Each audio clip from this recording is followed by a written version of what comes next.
It was a quiet evening at Pinecrest Mall, and the last of the shoppers were heading out for the night. The neon lights flickered above the rows of empty stores, casting long, eerie shadows along the polished floors. Ellie, the night security guard, checked her watch. It was almost midnight, and she was ready to call it a night. As she made her rounds, she noticed something strange. The air was unnervingly cold near the old, abandoned store at the far end of the mall.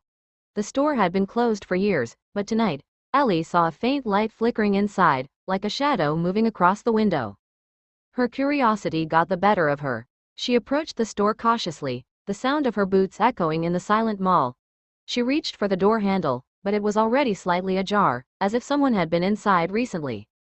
As she stepped into the store, a chill ran down her spine.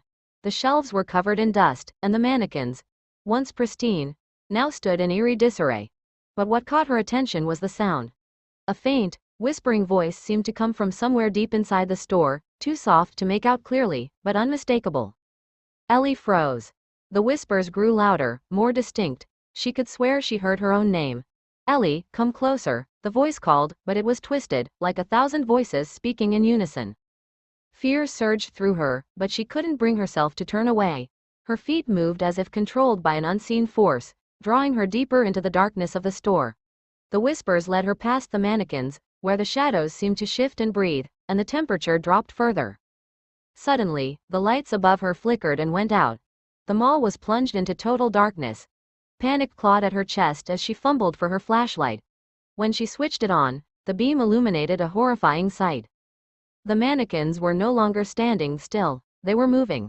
Ellie stumbled backward, her breath shallow as the figures slowly turned toward her.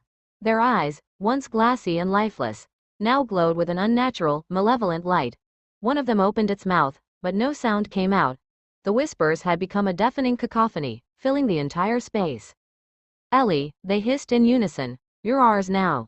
She turned to flee, but the store door slammed shut with a violent force. Trapped, she could feel their cold hands reaching for her, their whispers deafening. As she struggled to escape, she realized the horrifying truth.